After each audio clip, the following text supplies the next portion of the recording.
La silueta en la habitación de Tom. Había pasado unos días en Austin visitando amigos. Vivo en Luisiana, así que el viaje de regreso toma prácticamente todo el día. En mi último día allá, mi viejo amigo Tom me respondió una historia de Instagram preguntando cuándo me iba, y le dije que ese mismo día. Tom me dijo que vivía a 1 hora fuera de Austin, y justo en dirección a mi casa.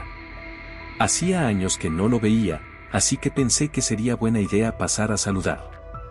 Me dijo que me detuviera un rato y acepté. Puse su dirección en el GPS, 1 hora y media de camino. Tom y yo habíamos sido amigos en la preparatoria, pero perdimos contacto después de graduarnos. Nos seguíamos en redes, pero hacía años que no hablábamos. Al llegar, noté que su casa tenía un estilo algo anticuado. No estaba en mal estado, solo vieja. El porche de madera crujía bajo mis pies, y al abrir la puerta, un olor a madera vieja y cabaña en el bosque me envolvió. Tom fue muy cálido, me dio un gran abrazo y me hizo pasar. Algunas amistades se mantienen intactas sin importar el tiempo. El interior de la casa era igual de antiguo, muebles de los años 70 y un suelo de madera que crujía con cada paso. Tenía un aire muy tejano, encantador a su manera, como retroceder en el tiempo. Nos sentamos en su sala, tomando whisky y poniéndonos al día. Para entonces ya eran como las 5 de la tarde. Una copa llevó a otra, y sin darme cuenta, estaba bastante borracho. El calor del alcohol hacía el ambiente más íntimo, pero también más pesado. Las horas pasaron volando. La estábamos pasando tan bien que Tom, eventualmente, dijo lo inevitable. Amigo, tienes un camino largo, ¿por qué no te quedas a dormir? Dudé, pero tenía razón. No podía manejar así. Le pregunté si me quedaba en el sofá y me dijo: no, tengo un cuarto de invitados. No es la gran cosa, pero mejor que el sillón. Me pareció perfecto. Pedimos comida china y, después de cenar, me llevó por un pasillo hasta la habitación. Estaba tan ebrio que ni puse atención a los detalles del cuarto. Solo recuerdo que el aire se sentía estancado, como si no se hubiera usado en mucho tiempo. Me dejé caer en la cama, completamente agotado. Desperté a medianoche. La boca seca, la cabeza dándome vueltas. La habitación estaba oscura, salvo por un poco de luz de luna colándose entre las persianas. Entonces lo vi. En la esquina, junto a la puerta del closet, colgaba algo. Al principio parecía un abrigo negro largo en un perchero. Pero mientras mis ojos se acostumbraban, noté que la forma era incorrecta. Tenía una parte ancha arriba, como unos hombros, y colgaba más como una silueta que como tela. El corazón me retumbaba. No recordaba haber visto eso al llegar, pero estaba ebrio. Tal vez no lo noté. Me giré, intentando ignorarlo. Solo es un abrigo, me repetí. Pero no pude evitar volver a mirar. Seguía ahí. Cerré los ojos, respiré hondo y me obligué a dormir. No sé cuánto tiempo pasó, pero me despertó un ruido. Era un crujido lento y suave, como si alguien caminara con cuidado sobre la madera. Abrí los ojos. Ya amanecía, la luz entraba por las persianas. Miré hacia la esquina, y el abrigo ya no estaba. Me incorporé tan rápido que me mareé. El miedo y el alcohol me revolvían el estómago. Revisé la habitación. Nada. Solo la puerta del closet vacía. Corrí a despertar a Tom. Le costó, estaba igual de ebrio que yo. Cuando por fin despertó, le dije, sin aliento: el abrigo, el negro del closet. Frunció el ceño. ¿Qué abrigo?, dijo. Yo no tengo un abrigo así. Ni siquiera tengo perchero en ese cuarto. Esperaba que me dijera que era una broma, pero su expresión era seria. Lo llevé al cuarto y le señalé el lugar exacto. Estaba justo ahí. Tom se rascó la cabeza y me preguntó si no lo habría soñado. Le aseguré que no. Que lo vi. Que desperté y lo vi. Luego desapareció. El silencio del cuarto era sofocante. Tom finalmente suspiró y propuso revisar la casa, por si acaso. Revisamos cada habitación, cada rincón. Nada. Ningún abrigo, ninguna señal de entrada forzada. Nada que explicara lo que vi. Tom me dijo que probablemente había sido un estado entre sueño y vigilia. Quería creerle. No quería pensar en la otra posibilidad. En cuanto amaneció del todo, tomé mis cosas y me fui. Me sentía culpable por dejarlo solo después de eso. Todo el camino de regreso a Luisiana, mi mente no dejaba de recordar aquella silueta observándome en la oscuridad. ¿Y si no fue una broma? ¿Y si alguien realmente estaba ahí, mirándome dormir? Relato 2. Algo en el bosque. Esto me ocurrió cuando tenía 18 años. Estaba de viaje con mis padres y una amiga a la que podemos llamar Ana. La historia tuvo lugar en Suecia, durante un viaje por carretera. Íbamos en una ruta dentro del país, un trayecto de 8 horas desde nuestra casa. El plan era visitar un parque de diversiones y acampar, pero no habíamos reservado ningún sitio para dormir. Al llegar a la ciudad donde estaba el parque, decidimos ir al día siguiente, así que necesitábamos un lugar para pasar la noche. Llevábamos casas de campaña en el coche. Mi papá buscó en internet un sitio para acampar cerca. Encontró uno que parecía bueno, así que llamó. Lamentablemente, ese día coincidía con un torneo de fútbol muy grande y el campamento estaba completamente lleno. Como no habíamos reservado antes, no había espacio para nosotros. Llamó a otros lugares, pero ninguno estaba disponible o eran demasiado caros. La única opción fue encontrar un lugar en la naturaleza. Ajustamos el GPS a una zona de estacionamiento dentro de un bosque, para evitar multas. Eventualmente llegamos a una reserva natural. Había algunas personas caminando por ahí, así que les preguntamos si era buena idea acampar ahí. Una mujer que hacía senderismo nos dijo que sí, que era tranquilo y no había vigilancia. Confiamos en eso y decidimos dormir en un pequeño estacionamiento de grava, rodeados de árboles. A unos 10 minutos caminando había una playa. Pensamos en poner las tiendas en la playa, pero algo me decía que era mejor hacerlo ahí, en el estacionamiento. Al bajarnos del coche para armar las tiendas, noté un coche viejo estacionado al fondo del terreno. Se veía abandonado y no había nadie dentro. Me pareció extraño porque ya era de noche, y no había más gente en la playa ni en los senderos. Pero no le di mucha importancia. Ayudé a mis papás con las tiendas. Ellos dormirían en una, y Ana y yo en otra. Las pusimos una junto a la otra. Nos costó trabajo armarlas, pero lo logramos. Ana y yo arreglamos la nuestra por dentro, pusimos cobijas, vimos videos en YouTube y comimos botanas. Para entonces ya eran las 11 de la noche, así que decidimos dormir temprano para no estar tan cansadas al día siguiente. Alrededor de la medianoche, estábamos viendo TikTok cuando escuchamos un ruido metálico proveniente del estacionamiento.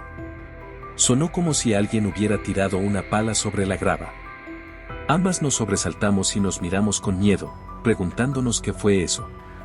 Demasiado asustadas para asomarnos, nos quedamos en silencio. El sonido venía de donde estaba el coche abandonado. Después escuchamos lo que parecía ser la pala guardándose en la cajuela, y luego, el portazo del coche cerrándose con fuerza. El silencio volvió. Luego escuchamos el motor encenderse y el coche salir del lugar a toda velocidad. De inmediato, le escribí a un amigo que vivía cerca, contándole dónde estábamos. Me contestó casi al instante: ese lugar cerca de la playa es peligroso. Es conocido por ser usado por criminales para cosas ilegales. Yo no sabía nada de eso. Al leer el mensaje, me puse helada. Un escalofrío recorrió mi espalda. Pasaron unos 10 minutos en completo silencio. Ana y yo apenas empezábamos a calmarnos, cuando de pronto, se escuchó un grito desgarrador desde el bosque. Un grito de hombre, tan fuerte y lleno de desesperación que nos paralizó. Estábamos aterradas. Le mandé un mensaje a mi mamá, diciendo que habíamos escuchado un grito horrible. Como no respondía, la llamé. Por fin contestó, medio dormida, y me dijo que ni ella ni mi papá habían escuchado nada. Trató de tranquilizarme diciendo que seguramente no era grave. Pero yo sabía que algo andaba mal. ¿Qué clase de persona grita así en medio del bosque? Nos cubrimos con las cobijas, temblando. No podíamos dormir. Cada minuto se sentía eterno. Todo estaba demasiado silencioso.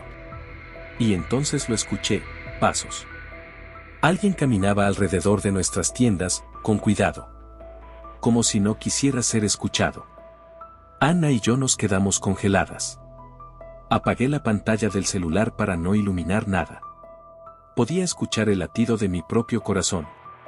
Los pasos pasaron junto a nuestra tienda, luego a la de mis papás, y después se acercaron al coche. Se detuvo ahí. Por un momento, todo quedó en silencio total. De repente, se escuchó de nuevo el coche viejo. Regresó. Sus luces iluminaron nuestras tiendas. Ana y yo nos echamos al suelo, tratando de no ser vistas. Me armé de valor y miré por la ventanita. Vi cómo alguien cerraba la puerta del coche, y luego se fue otra vez. Me sentí aliviada, hasta que, 5 minutos después, otro coche apareció. Una patrulla. Era la policía. Iba en la misma dirección que el coche anterior. Nada más pasó esa noche. Pero Ana y yo estábamos tan nerviosas que nos metimos al coche, lo cerramos con seguro y ahí nos quedamos. Yo me mantuve despierta hasta las 5 de la mañana, vigilando. Ana se quedó dormida poco después. Como a las 6, regresamos a la tienda y, por pura agotación, por fin nos dormimos. Despertamos a las 9 de la mañana, completamente drenadas. Le conté todo a mi mamá, y entonces ella confesó algo. Ella también había escuchado los pasos. Y algo más. Cuando el extraño estuvo cerca de su tienda, escuchó una respiración fuerte, como la que se oye en las películas de terror cuando alguien está al teléfono. Estaba tan asustada como nosotras. Pero mi papá durmió toda la noche como si nada. Empacamos las cosas y salimos de ahí lo más rápido posible. Ese mismo día fuimos al parque de diversiones. Lo pasamos bien. Pero en la noche, decidí buscar información sobre esa reserva natural. Y ahí lo vi. Días antes, un hombre había sido asesinado allí, apuñalado por deudas con una banda criminal. Y peor aún, 2 hombres habían desaparecido en esa misma playa. Nunca los encontraron. Me congelé. ¿Y si esa persona caminando alrededor de las tiendas era alguien peligroso, revisando si había testigos? ¿Y si realmente estuvimos en peligro, sin saberlo? A veces todavía me pregunto. ¿Quién fue el que gritó esa noche? ¿Por qué alguien estaba usando una pala a medianoche? ¿Y la policía, a quién estaban persiguiendo? Nunca lo sabré. Pero esa noche me sigue persiguiendo. Relato 3. La voz que no era mamá. Cuando tenía 6 años, fue cuando mis recuerdos de la infancia empezaron a volverse más claros. Tengo un hermano mayor, Keith, que me lleva 2 años. Así que en ese momento él tenía 8. Yo tenía una hora estricta para dormir, 8:30 en punto. Si nos encontraban despiertos después de eso, estábamos en serios problemas con papá. Siempre fue muy estricto con nosotros. No recuerdo si esa noche era entre semana o fin de semana. Solo sé que me desperté en medio de la noche porque Kit me sacudía para despertarme. Compartíamos una habitación grande en el segundo piso de la casa. La de nuestros papás estaba en la planta baja. Yo no entendía por qué me despertaba, hasta que me susurró. SHHH, escucha. Así que me quedé en silencio. Y lo escuché. Era la voz de mamá, llamándonos desde abajo. Pero hablaba en un tono susurrante, extraño, como si no quisiera que nadie más la oyera. Me iba a levantar para ir con ella, pero Kit me detuvo. No vayas, no creo que sea mamá. Me molesté. Pensé que solo intentaba asustarme. Ya deja de decir tonterías. Pero él insistió en que escuchara más de cerca. Me acerqué a la puerta de nuestra habitación, que daba a un pasillo con el baño y otro cuarto donde a veces dormía nuestra abuela. Justo al salir de la habitación, a la derecha, estaban las escaleras que bajaban. Tenían una puerta. Pegué mi oreja a la puerta de la escalera. Y entonces lo escuché con claridad. Keith. Mickey, decía la voz. Me giré hacia Kit y le dije: «Es mamá». Pero él, firme, respondió: «No es ella». Yo seguía sin creerle. Pensé que me estaba asustando a propósito. Entonces, decidí abrir la puerta de la escalera, muy despacio, para que no hiciera ruido. La entreabrí y miré hacia abajo. Ahí estaba. Una silueta. Una mujer. Parada al pie de las escaleras. Y entonces me habló. «Hola, cariño, ven, baja». De inmediato cerré la puerta de golpe, le puse seguro y corrí de vuelta a nuestra habitación. La cerré también. Empecé a llorar. Kit solo me decía: «Te lo dije». Ambos estábamos asustadísimos. Decidimos gritar con todas nuestras fuerzas para despertar a nuestros papás. Contamos hasta 3 y empezamos a gritar y golpear el piso. Poco después, escuchamos a nuestros papás subiendo corriendo y golpeando la puerta. Papá estaba molesto al principio porque estaba cerrada con seguro. Pero cuando entraron y vieron que yo lloraba y estábamos aterrados, nos escucharon con atención. Le contamos todo a mamá. Que no era ella. Que había alguien abajo que sabía nuestros nombres. Ella nos preguntó cómo se veía esa mujer, pero no pudimos describirla. Solo dijimos que no era mamá. Mientras hablábamos, papá bajó corriendo las escaleras para revisar. Mamá nos volvió a arropar, nos dijo que cerráramos bien la puerta esta vez, algo que nunca antes había hecho. Yo era muy pequeño para entenderlo en ese momento, pero creo que mis papás sí sabían quién podría haber sido. Pasó el tiempo y nunca supimos más. Pero años después, durante una cena familiar, decidí preguntarles de nuevo. Solo dijeron que probablemente fue algún intruso. Pero eso no explica cómo esa mujer sabía nuestros nombres. ¿Te ha pasado algo similar? Cuéntanos en los comentarios, si te atreves. Si te gustó, recuerda darle like a este video y no olvides suscribirte.